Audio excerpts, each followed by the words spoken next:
አሁን ብዙ ሰባኪዎቻችሁ የናንተ መንፈስን ሁሉ ለዩ ይላሉ። መንፈስን ሁሉ አትመኑ ብሏል ይላሉ። እግዚአብሔርን ያቆረፈው እናንተ መካከል ቢፈልጉ አይታጡም። አንዳንድ ሰዎች ነግሬው አልሰማኝም ብለው ከጊዮርጊስ ጋር አሁን ክርክር ያላቸው ሰዎች አሉ። አንድ ሰው ተጸጽቶ ላያፍር ይችላል። እየሰማችሁ ነው። ብዙዎች ኃጢአት ሰርተን ግን ማናፍር ሰዎች የለም። የነገስታትም ማስታወሻ የሰፈረበት መጽሐፍ ነው። በዚሁ አጋጣሚ አንድ ነገር ማሳየት ፈልጋለሁ። ሰላም ውድ ቤተሰቦቼ እንደምናላችሁ እንደምንስከኝ ሳደረሳችሁ እግዚአብሔር አምላካችን ከሁላችን ጋር ይሁን። ዛሬም በአዲስ ቪዲዮ ቀርብ ያለው እስከ ፕሮግራሙ ፍጻሜ ድረስ አብራችሁን ከቆያችሁ ብዙ ነገር እንማማራለን።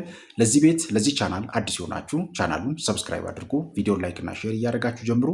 ሐሳብ አስተያየቶቻችሁን፣ ጥያቄዎቻችሁን መጻፋችሁን በጭራሽ እንዳትረሱ። በቀጥታ ወደ ዛሬው መርሃ ግብራችን እንሄዳለን። አሁን ብዙ ሰባኪዎቻችሁ የናንተ መንፈስን ሁሉ ለዩ ይላሉ። መንፈስን ሁሉ አትመኑ ብሏል ይላሉ። መንፈስን ሁሉ አትመኑ። መጀመሪያ መንፈስ ምን እንደሚሰራ ማያውቅም እኮ ራሱ ላይ ነው እዛ መንፈስን ሁሉ አትመኑ እያለ የሚጫወተው። እኛም መንፈስ ጎዳን ነው እንጂ መንፈስ አጠቃን፣ መንፈስ አስቸገረን፣ መንፈስ ዘራችን ሆነ፣ እሱም ክፉ መጽሐፍ ቅዱስ እርኩስ ያለው ዛሬ እኔ ሰይጣን ነኝ እያለ ሲናገር አይገርማቸውም። እንደው የሚያደምጡት ሰይጣን ነኝ ያለውን ቃል ብቻ እንጂ በሰው ሕይወት ላይ ያለውን ጉዳት ለማሰብ አእምሮአቸው የተደፈነ የተዘጋ የክፋት ልጆች። እንደውም ቡዳው ቤተ እግዚአብሔር ቀድሞ ቦታ ይዟል። ቡዳው ነው ቤተ እግዚአብሔር ውስጥ የገባው። ይሄ ዛር ውቃቢ ምናምን የዛ የፈልፈላው ትውልድ ቀድሞ ቦታ ይዟል። እኔ በተወለድኩበት ሀገር እኮ ያኔ ድሮ አለቃ አልነበረም። ሁሉም በቅንነት ነበር አባቶች የሚያገለግሉት አለ ደሞዝ። የኔም ደሞዝ 3 ብር ነበረች። እሷም ጠፍታ 5 ወር 6 ወር ነው 3 ብርን ወደ ኋላ የምናገኛት።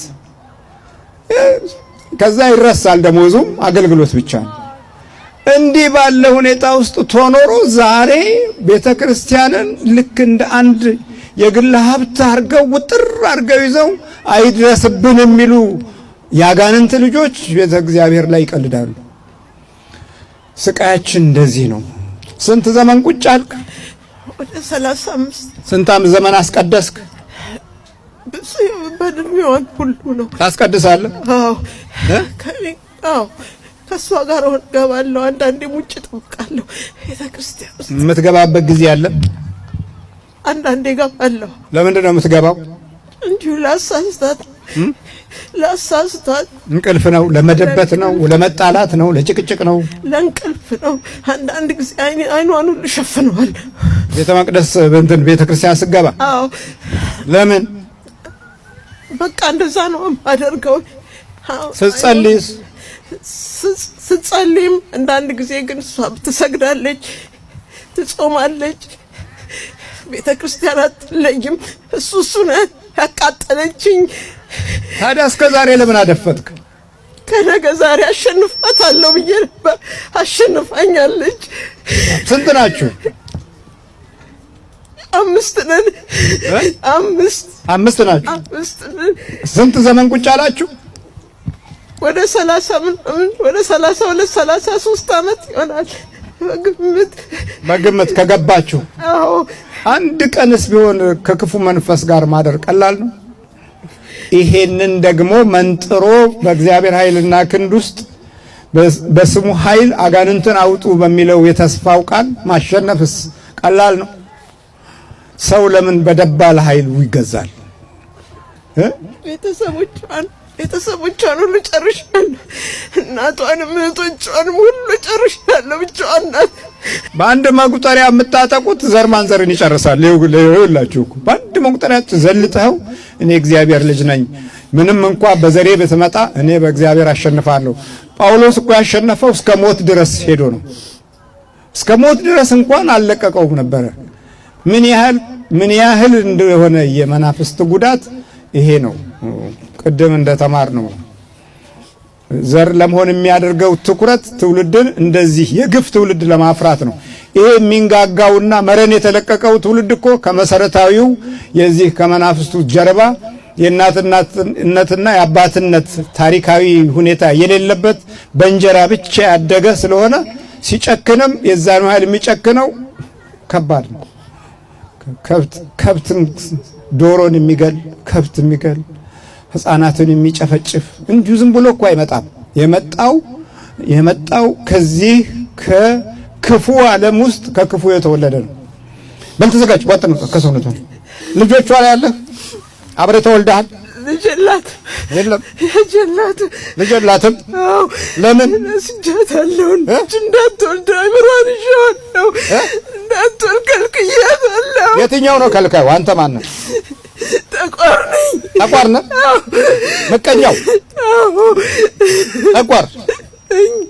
ይሄ ጠቋር እንደ ስሙ ጠቋር ማለት እንግዲህ ያው ይሄ ጠቋር ማለት ይሄንን አፍሪካ ኩሽ ጠይም አይደለም የሚለው የጠያይሞች ሰይጣን ነው። ይሄ ጠቋር መንፈሳዊ ቦታ መንፈሳዊ ነው፣ ስጋዊ ቦታ ስጋዊ ነው፣ አታላይ ቦታ አታላይ ነው፣ መተተኛው ቦታ ደግሞ መተተኛ ነው።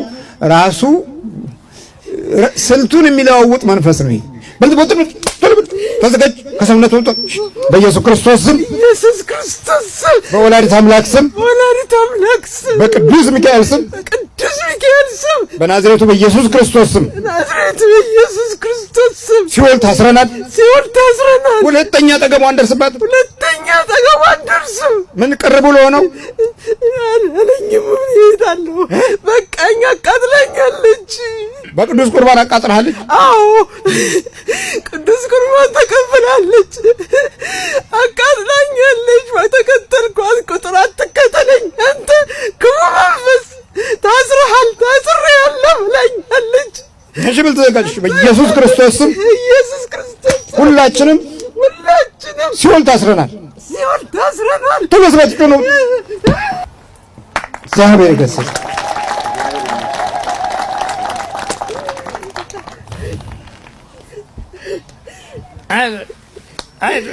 መስገን ክብር ላንተ ይሁን። መድኃኒዓለም ክብር ለእሱ ይሁን። እልል በልልኝ፣ እልል በልልኝ። አይዞሽ አባቴ እድሜ ጤና ይስጥልኝ። ስንት ዓመት ሙሉ ተቸግሬ ነበረ። እድሌን አሰናክሎብኝ በመውጣት በመግባት እየተከተለ ቤት ኩፈቱን ይታይሽ ነበረ። አዎ ከጀርባሽ ከኋላ ወደ ይልብኛል። ዞር ስል ሰው አላይም።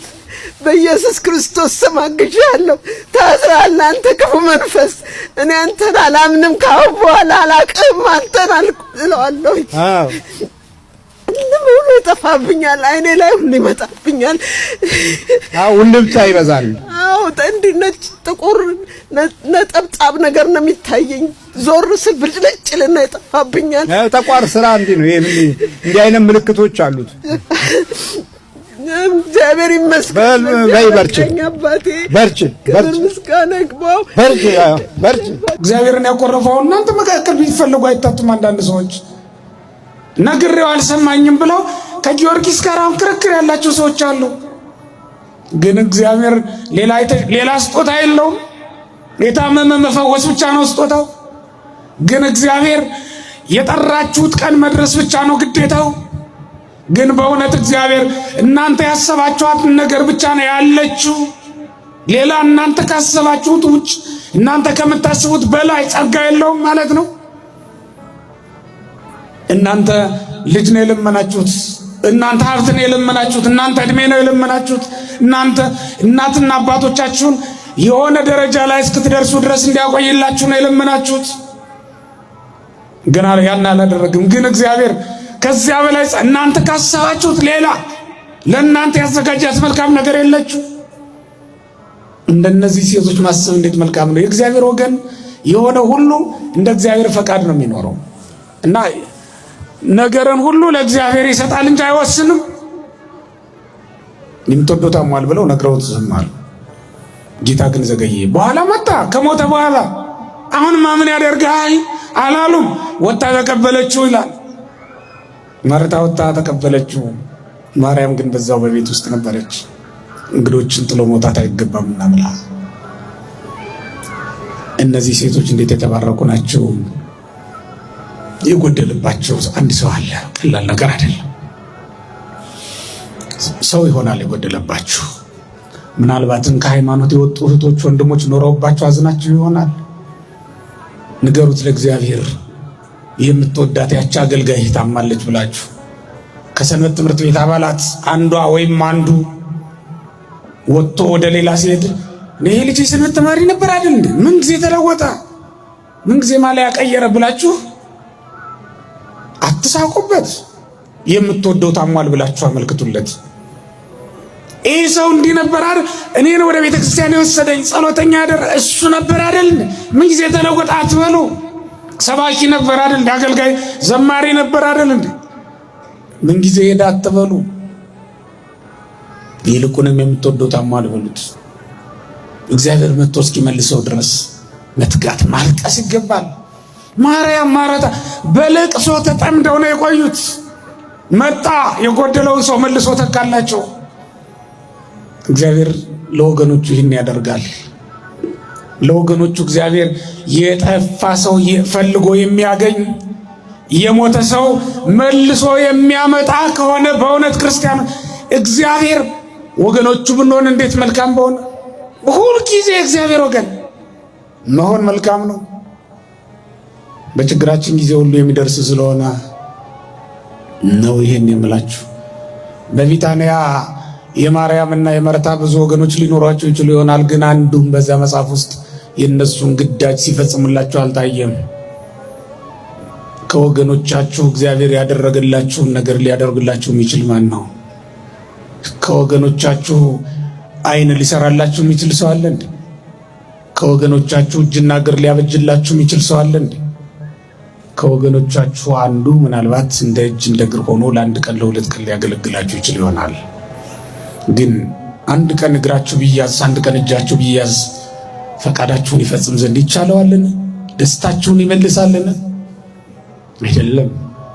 ከእግዚአብሔር ወገን በመሆናችን ግን ሁሉን እናገኛለን ክርስቲያኖች። ስለዚህ በዚህ ደስ ሊላችሁ ይገባል ከእግዚአብሔር ወገን በመሆናችሁ።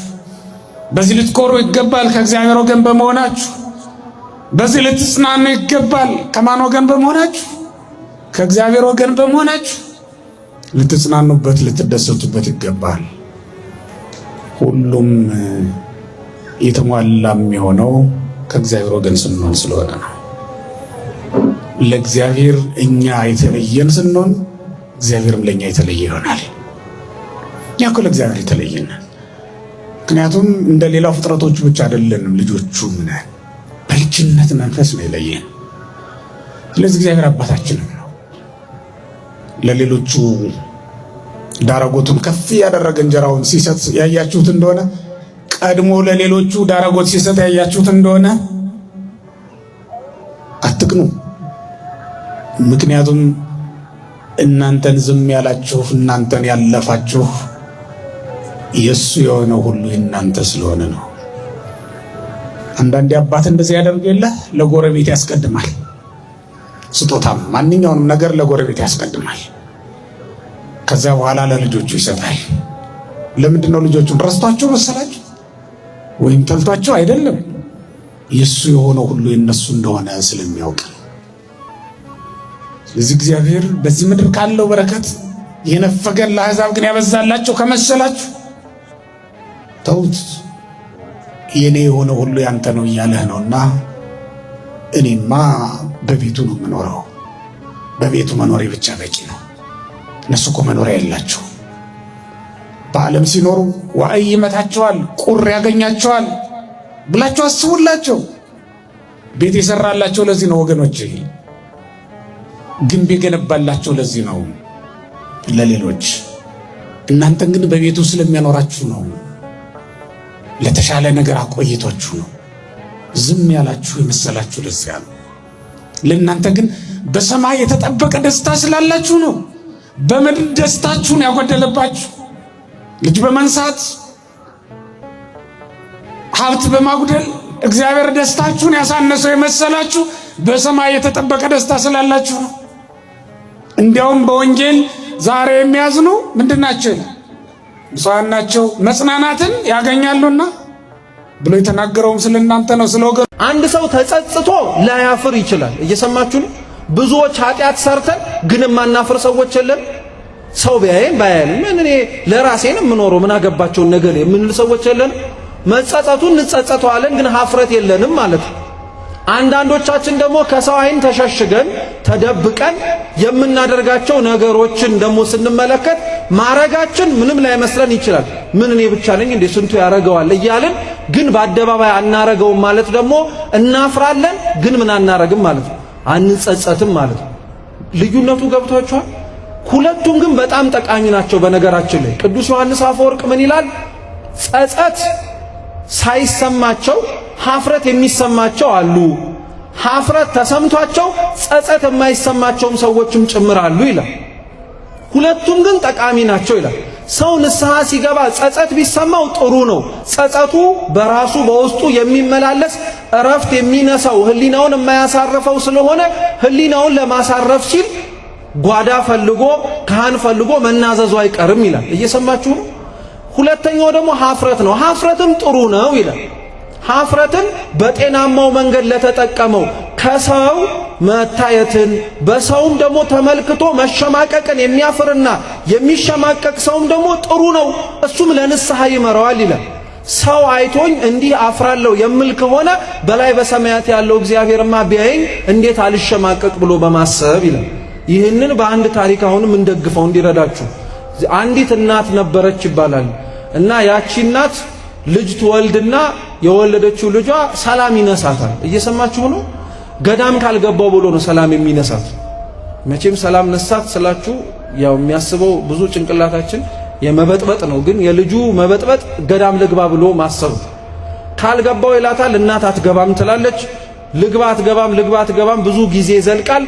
በመጨረሻ ግን እኔ ነፍሴን ማዳን መቤሽ ስለሚያስፈልገኝ ገዳም ልግባ ፍቀጅልኝ ይላታል። ምኑን ነው እንደዛ የሚላት?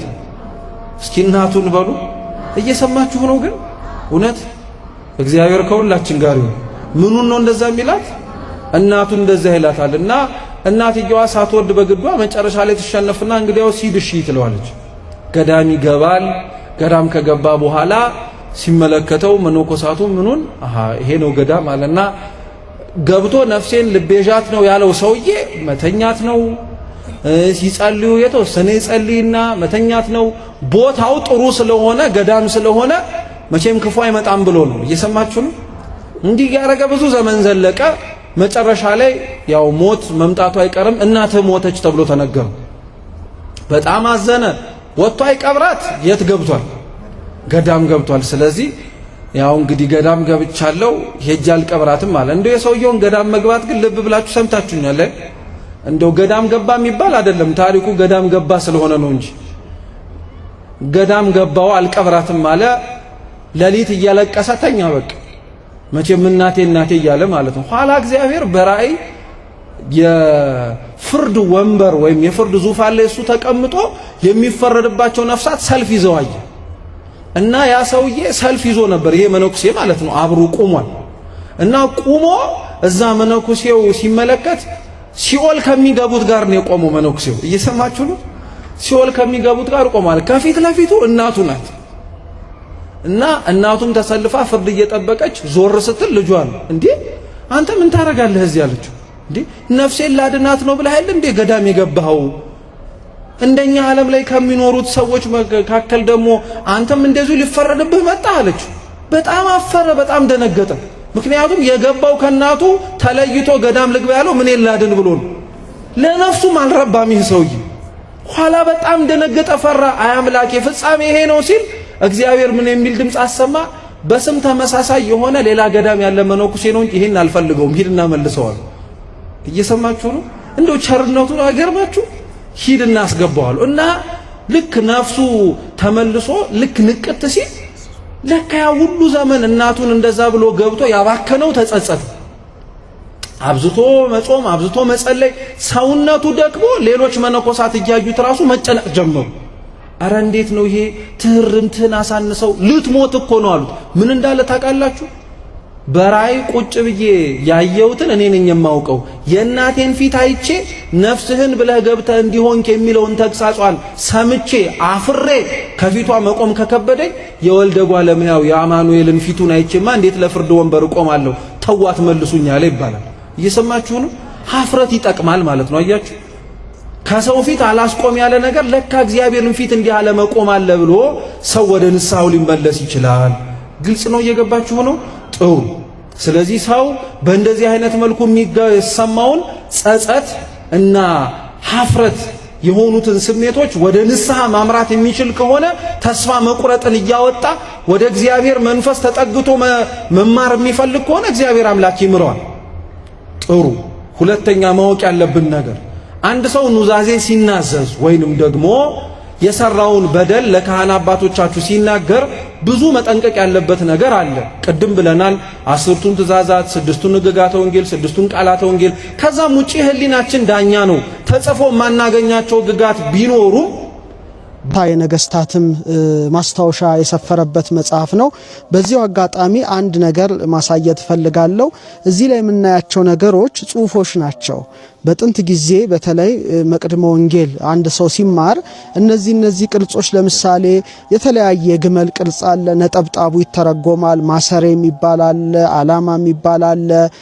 ጌታችን ለምሳሌ ስለ ጌትነቱ፣ ስለ አምላክነቱ፣ ስለ ንጉስነቱ ሲገልጽ እንደዚህ አይነት ምልክቶች መጻፍ የተለመደ ነው። ይሄ ጌትነቱ ነው፣ ይሄ መምህርነቱ ነው፣ መከዳ ይባላል። እና እነዚህም ዝም ብለው የሚታለፉ ሳይሆን እያንዳንዳቸው የሚተረጎሙ ናቸው። ለምሳሌ ጋ የሚል ጽሁፍ ካገኘን በብራና ጥናት ላይ ጋ ማለት ነቢያት ማለት ነው። ጋጋኖ ማለት የምትጮፍ እንደሆነች፣ ነቢያትም ደግሞ በተመሳሳይ መልኩ ትንቢት ተናጋሪዎች ስለሆኑ ነው።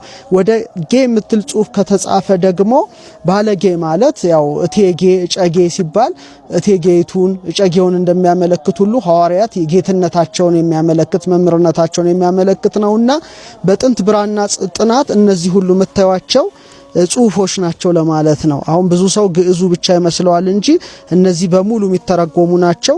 በተለይ ንጉሠ ነገሥት አጼ ኃይለ ሥላሴ በነበሩ ጊዜ በመላ ኢትዮጵያ ያሉትን ሊቃውንት ተሰብስበው ብራና መጻሕፍት ላይ የሚገኙ እነዚህ ቅርጾች ምንድናቸው ይተርጎሙ ተብሎ የተወሰነውን ብርሃንና ሰላም ላይ ሊቃውንት ተሰብስበው እንደታተመ ያው ታሪክ ይጠቅሳልና አብዛኞቹ እንግዲህ እነዚህ እንደ ክሪፕቶግራፊ እንደ ስውር ቋንቋ ሰው ይሄንን ነው ሊያነበው የሚችለው። ሊቃውንቱ ግን ይሄንንም ጭምር ያነቡታልና እዚህ ላይ የተደረገው ከዚህ ጽሁፍ ጋር የተያያዘ ስለሆነ ነው።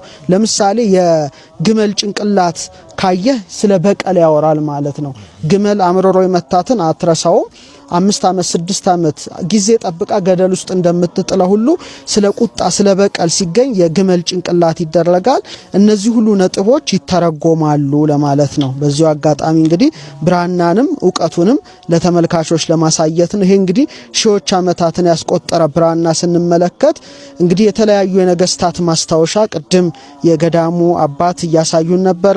ለምሳሌ ይሄ ማለት ስለ ንጉስ በእደ ማርያም ዘተሰሜ ዳዊት ተብሎ ስለሚሰየመውና በዘመኑ የነበሩትን ሁሉ የቦታውን ሹማምንት ሁሉ የሚያነሳ ነው። ይሄ ደግሞ ተጽፈ ዛቲ መጽሐፍ እችኛዋ ክፍል ደግሞ በመዋዕሉ ለልብነ ድንግል ንጉስ ወበጳጳስን አባ ማርቆስ ይላል እና አባ ማርቆስ ጳጳሳችን በነበረ ጊዜ በልብነ ድንግል ጊዜ የተጻፈች መሆኗን ይጽፋል። የቦታውን ሰዎች ይጽፋል። ይሄ ደግሞ ወሀብኮ አነ ተክለ ሃይማኖት ይላል። ተክለ ሃይማኖት ይሄንን ቦታ ለካህናት ጉልት ሊሆናቸው ሰጠዋቸው ይላልና ሹማምንቱ ሁሉ መሳፍንቱ፣ መኳንንቱ፣ ነገስታቱ ርስት ጉልት ለዚህ ቦታ እንደሰጧት የሚያሳይ ነው። ይህ ብቻ ሳይሆን እሳቸው አሁን የነገሩኝ አለ ወሀበይቲ ምድር በዚህ ምድር ላይ ሀለው ክሌቱ ማየ ሁለት ውሃዎች እንዳሉ አንደኛው ለቤተ ክርስቲያን አገልግሎት አንዱ ለካህናት እንደሆነ ይሄም እንዳይነካ በጽኑ ግዘት ቃለ ግዘት እንዳለ እዚህ ላይ ይገልጻልና በጣም ጥንታዊ ሰነድ ነው እንግዲህ የታላቅ ብራና።